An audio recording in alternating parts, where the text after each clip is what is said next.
Good morning all of you. जैसा कि कल हम आपको ये 1.5 का टोटल थ्योरी बता दिए थे, आज इस पर देखेंगे हम लोग सवाल देखेंगे। आप अगर वीडियो के माध्यम से पढ़ाई कर रहे हैं तो रेगुलर वीडियो देखिए, कोई परेशानी नहीं होगी। इसके बाद जब सेट समाप्त हो जाएगा 1.5 के बाद एक चैप्टर आता है 1.6, तो 1.6 समाप्त होने के बाद फिर विविध समाप्त हो जाएगा, तब आएगा रिलेशन फंक्शन आता है। इसमें रिलेशन फंक्शन जब समाप्त हो जाएगा तब आ जाता है इसमें त्रिकोणमिति आता है। तो आज हम देखेंगे कल जो पढ़ाए थे वो क्या कहते हैं, वीडियो के माध्यम से 1.5 का थ्योरी कम्प्लीमेंट ऑफ सेट, उस पर आधारित सवाल देखेंगे। तो पहला सवाल जो इसमें कह रहा है, पहला सवाल कह रहा है 1.5 में जो u दिया हुआ है, a दिया हुआ है, b दिया हुआ है और c दिया हुआ है। तो इसमें 6 क्वेश्चन कह रहा है। ए डैश एक नंबर में कह रहा है, ए डैश 2 नंबर में कह रहा है बी डैश। तो इसमें एक अगर ज्ञात कर देंगे तो दूसरा हो जाएगा उसी तरह से। फिर 3 और 4 नंबर का सेम है, क्योंकि ए यूनियन सी का डैश है और ए यूनियन बी का डैश है, तो कोई एक ज्ञात कर देंगे हो जाएगा। फिर 5 नंबर में है ए डैश का होल डैश और 6 नंबर में है बी माइनस सी का डैश। तो इसमें देखिए हम बनाए हैं पहला क्वेश्चन ए डैश। ये आपको क्वेश्चन में दिया हुआ है यू यूनिवर्सल सेट होता है और ए बी सी ये 3 सेट दिया हुआ है आपके क्वेश्चन में। तो एक नंबर में कह रहा है ए डैश, ए डैश का मतलब होता है u माइनस ए, जिसका कम्प्लीमेंट कहेगा उसको u में से क्या करना है, माइनस कर देना है। तो u का एलिमेंट है 1 से लेके 9 तक, उसमें से a माइनस होगा, अर्थात 1 2 3 4 माइनस होगा, तो बचेगा 5 6 7 8 9। वही लिखे हैं 5 6 7 8 9, ये आपका क्या हो गया, आंसर हो गया। 2 नंबर का कह रहा है बी डैश, तो जैसे ए डैश बनाए हैं उसी तरह से बी डैश वो हो जाएगा। तीसरा है ए यूनियन सी का डैश, तो पहले हम ए यूनियन सी निकालेंगे, उसके बाद यू में से माइनस करेंगे। तो ए यूनियन सी का मतलब होगा ए और सी को मिला के लिखेंगे। ए का वैल्यू है 1 2 3 4, यूनियन सी का वैल्यू देख लीजिए 3 4 5 6 है। दोनों को जब मिलाएंगे तो मिलेगा 1 2 3 4 3 4, इसका आ गया 5 6, अर्थात दोनों का यूनियन होगा 1 2 3 4 5 6।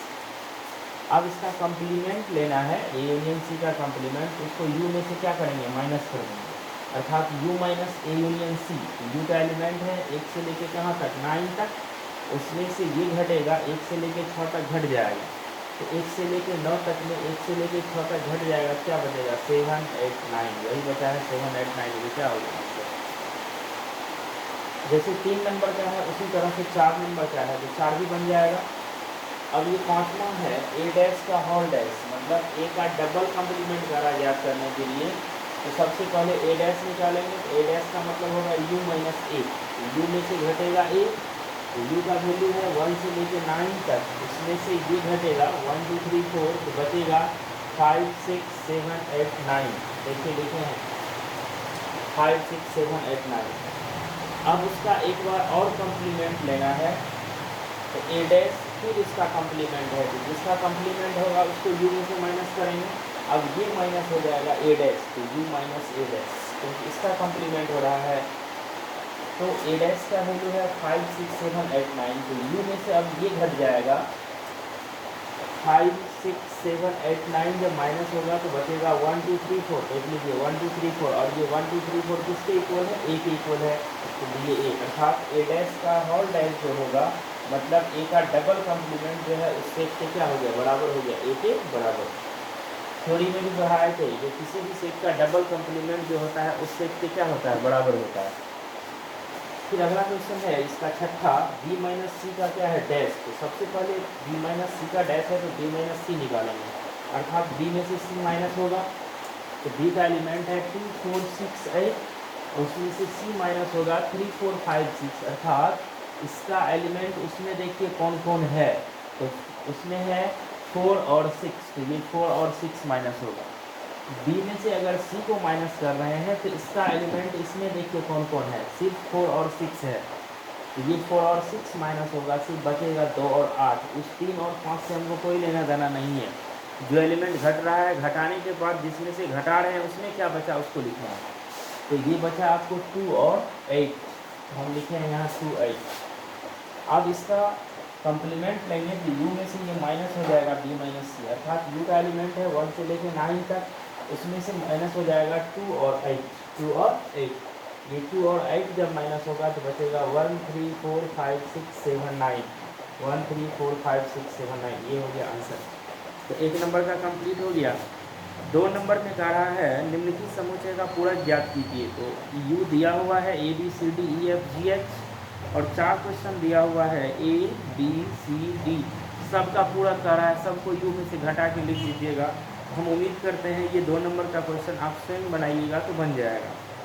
अब 3 नंबर का क्वेश्चन हम देखेंगे, प्राकृतिक संख्याओं के समुच्चय को सार्वत्रिक समुच्चय मानते हुए निम्नलिखित समुच्चयों के पूरक लिखिए। मतलब इसमें कह रहा है 3 नंबर में जितना भी इसमें दिया है 10 11 सेट है, मतलब टोटल 11 सेट में यू जो होगा वो प्राकृतिक संख्याओं का समुच्चय होगा और उसको ध्यान में रखते हुए प्रत्येक सेट का आपको क्या बनाना है, कॉम्प्लीमेंट सेट निकालना है। तो अब देखिए 3 नंबर का हम बनाते हैं। अच्छा क्वेश्चन है 3 नंबर। अब ये 3 नंबर का जो क्वेश्चन है इसमें कह रहा प्रत्येक क्वेश्चन में 3 नंबर में जो है यू जो होगा वो प्राकृतिक संख्याओं का समुच्चय है। 3 में 10 या 11 क्वेश्चन दिया हुआ है, इसमें प्रत्येक सवाल में यू लेना है प्राकृतिक संख्याओं का समुच्चय। तो यू को लिखना है प्राकृतिक संख्याओं का समुच्चय, ये आपको दिया हुआ है सवाल में ही। तो प्राकृतिक संख्या होता है गिनती की सारी संख्या हम लोग प्राकृतिक संख्या बोलते हैं और 1 से स्टार्ट होती है, इसलिए इसमें आएगा 1 2 3 4 5 6 7 ये etc। अब इस तरह से क्वेश्चन दिया हुआ है, लैंग्वेज में क्वेश्चन दिया हुआ है तो आंसर भी आपको लैंग्वेज में ही करना है, ध्यान दें। तो पहला क्वेश्चन दिया हुआ है ए नंबर में, ए दिया हुआ नहीं था, सिर्फ ये सेट लिखा है सेट बिल्डर फॉर्म में, उसको हम ए मान लिए। वो जरूरी नहीं है ए, आप बी सी कुछ भी मान सकते हैं। तो ए माने उसमें लिखा हुआ है एक्स सब्जेक्ट एक्स एक प्राकृतिक सम संख्या है। तो प्राकृतिक सम संख्या का मतलब होगा वैसी संख्या जो 2 से पूरा कट जाएगा उसको बोलेंगे हम लोग प्राकृतिक सम संख्या। तो वो होगा 2 4 6 8 10, इसमें 2 से डिवाइड कीजिए, प्रत्येक नंबर जो है वो डिविजिबल है किससे, 2 से, इसलिए ये प्राकृतिक सम संख्या है। अब इसका जब कॉम्प्लीमेंट लेंगे तो यू में से ये माइनस हो जाएगा, तो यू में है सम और विषम दोनों है, उसमें से टोटल सम माइनस हो जाएगा तो विषम ही बचेगा 1 3 5 7 9। तो ऐसे आंसर नहीं होगा, तो आंसर इस रूप में होगा, क्योंकि आपका सवाल है लैंग्वेज में तो आंसर भी लैंग्वेज में होगा। एक्स सब्जेक्ट एक्स एक प्राकृतिक विषम संख्या है, ये आपका आंसर होगा। 2 नंबर में सेम क्वेश्चन दिया हुआ है, यहाँ लिख दिया है विषम संख्या, तो आंसर में हो जाएगा सम संख्या, अपोजिट होता है। क्योंकि कॉम्प्लीमेंट ऑफ सेट जब पढ़ाए थे जो बोले थे ए में रहेगा वह ए डैश में नहीं रहेगा, जो ए डैश में होगा वह ए में नहीं रहेगा। अब 3 नंबर में दिया है जो संख्या 3 का एक धन गुणज, 3 का धन गुणज का मतलब हो गया वैसी संख्या जो 3 से पूरा कट जाएगा। आप इसमें जितना भी नंबर है 3 से आप डिवाइड कीजिए कट जाएगा, वैसे भी 3 देखिए 3 का धन गुणज निकालना हो तो 3 का पहाड़ा पढ़िएगा तो वो धन गुणज मालूम हो जाएगा, अर्थात इसमें नेचुरल नंबर से गुना कर दीजिए तो वो धन गुणज मिलेगा। तो 3 का धन गुणज है तो 3 6 9 12 15 18 ये सब संख्याएँ होगी, और इसका डैश निकालना है तो यू में से माइनस हो जाएगा, तो सब में ये जितना है यू इसमें से ये 3 का धन गुणज माइनस हो जाएगा, तो इसमें वही एलिमेंट में बचेगा जो धन गुणज नहीं है। जैसे यहाँ देखिए 1 2 4 5 ये सब है, क्या वो धन गुणज है 3 का, 3 से डिवाइड लगेगा नहीं लगेगा। लिखे हैं एक्स सब्जेक्ट एक्स संख्या 3 का धन गुणज नहीं है, वो आंसर हो गया। फिर ये चौथा क्वेश्चन है एक्स सब्जेक्ट एक्स एक अभाज्य संख्या है। अभाज्य संख्या आप लोगों को 10th में बार एक ऑब्जेक्टिव पूछता है, सबसे छोटी सम अभाज्य संख्या, तो सम अभाज्य संख्या 2 होता है और सबसे छोटा भी 2 ही है। सम अभाज्य संख्या 2 है और छोटा भी है आपको 2, एक अभाज्य संख्या नहीं है, क्योंकि इसका डेफिनेशन होता है वैसी संख्या जो एक या स्वयं के अलावा किसी अन्य से विभाजित नहीं होता है, उसको बोलते हैं हम लोग अभाज्य संख्या। तो ये एक अभाज्य संख्या है, तो अभाज्य संख्या 2 से शुरू होगा और सम है तो 2 ही होगा, याद रखिएगा, इसके अलावा कोई सम संख्या नहीं होता अभाज्य। इसमें आएगा 2 3 5 7 ये सब, इसका कॉम्प्लीमेंट कह रहा है तो यू में से माइनस हो जाएगा, तो उसमें वही एलिमेंट बचेगा, अर्थात 1 4 6 जो कि अभाज्य संख्या नहीं है। तो लिखे हैं एक्स सब्जेक्ट एक्स एक अभाज्य संख्या नहीं है। तो इस तरह से 3 क्वेश्चन बना, और क्वेश्चन है इसमें बनाने के लिए, सब क्वेश्चन को आज देख लेंगे। देखिए अगला क्वेश्चन देखिए, ये 3 नंबर में ही और क्वेश्चन है 5 6 और ये हम 8 नंबर का बनाए हैं क्योंकि 6 और 7 सेम क्वेश्चन है। 5 नंबर में क्या रहा है, जितना भी इसमें 3 नंबर का सॉल्व कीजिएगा उसमें यू लेना है नेचुरल नंबर प्राकृतिक संख्याओं का set. Set of natural number, तो उसमें एलिमेंट आएगा 1 से लेकर इन्फिनिटी तक और पॉजिटिव। तो इसमें कह रहा है ये x जेड x 3 और 5 से विभाजित होने वाली एक संख्या है। तो 3 और 5 से विभाजित होने वाली एक संख्या का मतलब हो गया वैसी संख्या जो 3 से भी विभाजित होगी और 5 से विभाजित होगी। तो वह संख्या 15 से स्टार्ट होता है, 15, 30, 45, 60 ये सब संख्या ऐसी है जो 3 और 5 दोनों से विभाजित है। आप भाग देवी देखिए, तो a डैश निकलेगा तो u माइनस ए, तो u में से ये घट जाएगा, अर्थात u है 1 से लेकर इन्फिनिटी तक, उसमें से टोटल 3 और 5 से विभाजित होने वाली संख्या माइनस हो जाएगा। तो वही संख्या ना बचेगा जो 3 और 5 से विभाजित होने वाली संख्या नहीं है। जैसे यहाँ देखिए 1, 2, 3 से लेकर 14 तक, फिर 16 से लेकर 29 तक, फिर 31 से लेकर 44 तक, तो क्या वो 3 और 5 से विभाजित होगी? नहीं होगी, इसलिए इसको भाषा में लिख दिया इसे। अगला क्वेश्चन है 6 नंबर, 6 और 7 सेम क्वेश्चन है। x एक पूर्ण वर्ग संख्या, पूर्ण वर्ग संख्या का मतलब होता है जिसका परिपूर्ण वर्गमूल निकलता है, जैसे 1 है, 4 है, 9, 16, 25, 36, 49, 64, ये सब परिपूर्ण वर्ग संख्या है। तो इसमें हम लिख दिए। अब इसका डैश तो u माइनस है, टोटल नेचुरल नंबर में से ये माइनस हो जाएगा, तो उसमें वही संख्या न बचेगा जो कि पूर्ण वर्ग संख्या नहीं है। जैसे 2, 3, 5 से 2 से लेके ये 8 तक, क्या ये परिपूर्ण वर्ग संख्या है? नहीं है, इसलिए लिखे हैं एक पूर्ण वर्ग संख्या नहीं है। 7 में लिखा है घन संख्या, मतलब ये क्या है? घन संख्या है या घनमूल, जो भी पूरे परिपूर्ण घन संख्या है, तो उसका जो डैश निकालिएगा तो घन संख्या नहीं है।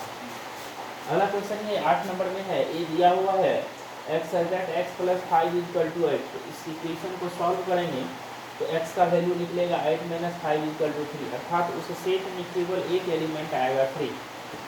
अब इसका कंप्लीमेंट निकालेंगे तो 1 से लेकर इन्फिनिटी तक में से ये 3 माइनस हो जाएगा, अर्थात बचेगा 1, 2, 4, 5 से इन्फिनिटी तक। तो आखिर ये तो एक प्राकृतिक संख्या है, लेकिन उसमें 3 शामिल नहीं है, वही लिख दिए हैं x बिलोंग्स टू n, इसका मतलब x एक प्राकृतिक संख्या है, और x does not equal to 3, इसका मतलब x को छोड़कर, मतलब 3 को छोड़कर, क्योंकि उस सेट में 3 आता है। तब अगला क्वेश्चन देखिए, इसी में 2-3 क्वेश्चन और है, वो देखिए कैसे। देख लीजिए, इसका 2 क्वेश्चन है, 10 और 11। 10 में है प्रत्येक सवाल में u लेना है प्राकृतिक संख्याओं का समुच्चय। तो ए में लिखा है ये 10 नंबर में x > 7, इसका मतलब हुआ x का मान 7 या 7 से अधिक, x का मान 7 या 7 से अधिक, तो 7, 8, 9 टू इन्फिनिटी तक। इसका कंप्लीमेंट तो u माइनस है, अर्थात नेचुरल नंबर 1 से लेकर इन्फिनिटी तक होता है, उसमें से माइनस हो जाएगा 7 से लेकर इन्फिनिटी तक, तो बचेगा क्या? 1 से लेकर 6 तक। इसको लिखेंगे x एक प्राकृतिक संख्या है, x बिलोंग्स टू n, तो x एक प्राकृतिक संख्या है, और x का मान 6 तक, तो x < 6, इसका मतलब x का मान 6 या 6 से क्या हो गया? छोटा। ये 11 नंबर में a दिया हुआ है, a नहीं दिया हुआ है, सिर्फ सेट था, उसको a माने हैं। x x belongs to n और 2x + 1 > 10, मतलब x एक प्राकृतिक संख्या है, और कंडीशन दिया है जो यहाँ क्या वैल्यू रखेंगे जो वो 10 से क्या होगा? बड़ा होगा। इसको सॉल्व करने के पश्चात x का वैल्यू आया है 9/2, मतलब 4.5 से बड़ा मान देना है। जैसे 5 देंगे तो 5 दूनी 10, 1 11, 10 से बड़ा है। 6 देंगे, 6 दूनी 12, 1 13, 10 से बड़ा है। तो इसको सॉल्व किए, 2x + 1 > 10, ये +1 उधर जाएगा, तो 10 - 1, तो 2x > 10 - 1, 2x > 9, तो x का वैल्यू 9/2 से क्या हो गया? बड़ा। 2 से डिवाइड की है दोनों तरफ, तो x का वैल्यू 9/2 से बड़ा। 9/2 का मतलब हो गया 4.5, उससे बड़ा का, उससे बड़ा होगा 5, 6, 7, 8, 9, ये सब वैल्यू। तो a डैश तो u में से माइनस होगा, ये सब टोटल एलिमेंट 5 से लेकर अनंत तक घट जाएगा, तो 1 से लेकर 4 तक बचेगा, जिसको लिखेंगे ऐसे। एक प्राकृतिक संख्या है और वो < क्या है? 4, मतलब 4 है या 4 से क्या होगा? छोटा। अब जो अगला क्वेश्चन है ये आपको 4 नंबर का, इसमें कह रहा सत्यापित करने के लिए, ये क्वेश्चन आसान है, इस तरह का हम थ्योरी में बता भी दिए हैं। जो u दिया हुआ है, a दिया है, b दिया है, a यूनियन b का dash = a dash intersection b dash, इसको डिमर्गन्स लॉ में प्रूफ किए हैं। यहाँ डिजिट के माध्यम से है तो वो बन जाएगा। इसका दूसरा क्वेश्चन भी वही है। 5 नंबर में देखिए, निम्नलिखित में से प्रत्येक के लिए वेन आरेख खींचिए। 5 का हम वेन डायग्राम बताते हैं। इसमें क्या है, 1 नंबर का जो वेन डायग्राम होगा वही 2 नंबर का होगा, जो 3 नंबर का वेन डायग्राम होगा वही 4 नंबर का वेन डायग्राम होगा, क्योंकि ये डिमर्गन्स लॉ से 1 और 2 इक्वल, फिर 3rd और 4th इक्वल। तो ये देखिए अब 5 नंबर का क्वेश्चन। तो ये देखिए 5 नंबर का अच्छा क्वेश्चन है, वेन डायग्राम करा खींचने के लिए। पहला कहा है ए यूनियन बी का डैश, तो ए यूनियन बी का डैश का मतलब होता है U minus A union B. तो हम पिछले क्लास में पढ़ाए हैं ए यूनियन बी का वेन डायग्राम इस तरह से होता है, या तो ए में होगा या बी में होगा या दोनों में होगा। तो ये है ए यूनियन बी, इसको माइनस करना है किस में से, यू में से। यहाँ देखिए U minus A union B, इसको माइनस करना है, तो इसको मान के चलिए इसको निकाल देंगे, खोखला हो जाएगा ये, क्योंकि इसको जब घटाएंगे तो सिर्फ इधर वाला पार्ट बचेगा। तो ये जो क्रॉस का सेक्शन देख रहे हैं, क्रॉस का साइन देख रहे हैं, वही है ए यूनियन बी का डैश, क्योंकि ये माइनस हो चुका है। तो जो रेस्ट पार्ट बचेगा वही ना होगा। अब दूसरा है A dash intersection B dash, तो ए डैश अर्थात यू में से ए माइनस होगा इस तरह से, फिर बी डैश है तो यू में से बी माइनस होगा, तो बी इधर खोखला रहेगा, बाकी उधर जो होगा वो बी डैश हो जाएगा। अब दोनों का क्या करना है, इंटरसेक्शन। तो इंटरसेक्शन करना है तो ये और ये दोनों घटेगा, बाकी जो रेस्ट बचेगा, क्योंकि ए डैश ये रहा क्रॉस वाला, बी डैश भी क्रॉस वाला है, तो दोनों का इंटरसेक्शन इस तरह से बनेगा, ए डैश इंटरसेक्शन बी डैश। तो फिर ये ए घट रहा है, बी घट रहा है, इधर जो बच रहा है ये क्रॉस वाला, वो है A dash intersection B dash. ये ए यूनियन बी का डैश ए डैश इंटरसेक्शन बी डैश के इक्वल होता है डिमॉर्गन्स लॉ से, इसलिए दोनों का जो वेन डायग्राम है वो सेम बनेगा। तो 1 और 2 का वेन डायग्राम सेम, फिर थर्ड और फोर्थ का वेन डायग्राम सेम बनेगा। थर्ड में कह रहा है ए इंटरसेक्शन बी का डैश, तो अब उसको देखेंगे वो कैसे होता है।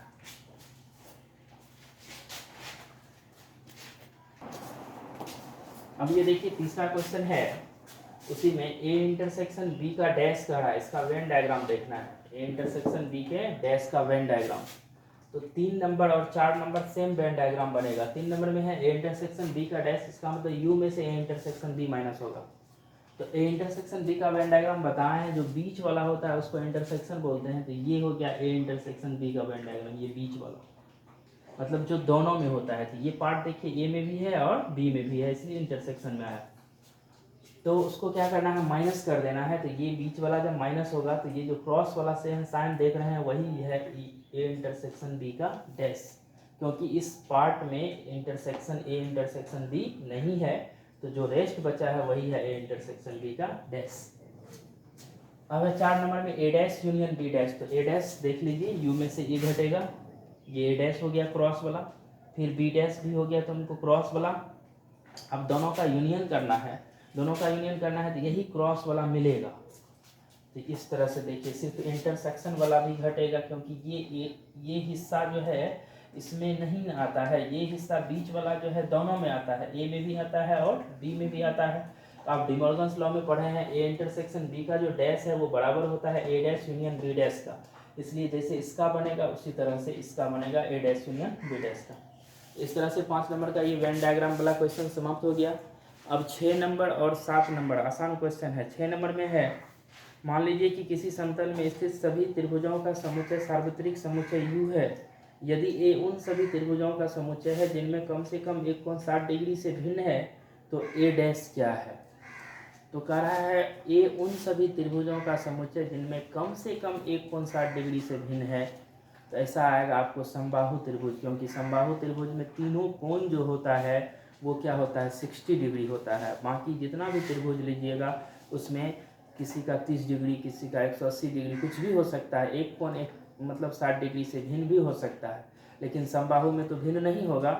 तो ए डैश इक्वल टू हो जाएगा आपको आंसर में समबाहु त्रिभुजों का समुच्चय, क्योंकि टोटल त्रिभुज में से वो एंगल वाला घट जाएगा, तो वही न बचेगा जो कि 60 डिग्री से भिन्न होगा, वो घट जाएगा, तो वो बचेगा जिसका तीनों कोण 60 डिग्री है, तो आंसर हो जाएगा समबाहु त्रिभुजों का समुच्चय। 7 नंबर में निम्नलिखित कथनों को सत्य बनाने के लिए रिक्त स्थानों को भरिए। इस तरह का प्रॉपर्टीज हम टोटल पढ़ाए हैं। A union A dash you होता है, फाई डैश इंटरसेक्शन ए, तो ये ए के इक्वल होता है, A dash A intersection A dash phi होता है, यू डैश इंटरसेक्शन ए ये फाई होता है। ये चारों प्रॉपर्टीज हम पढ़ाए हैं, फिर भी अगर 6 और 7 में दिक्कत होगा तो बता देंगे। तो कल चलेगा 2 समुच्चय के सम्मिलन और सर्वनिष्ठ पर आधारित व्यवहारिक प्रश्न, ये अच्छा चैप्टर है। तो आज की वीडियो में इतना ही, धन्यवाद।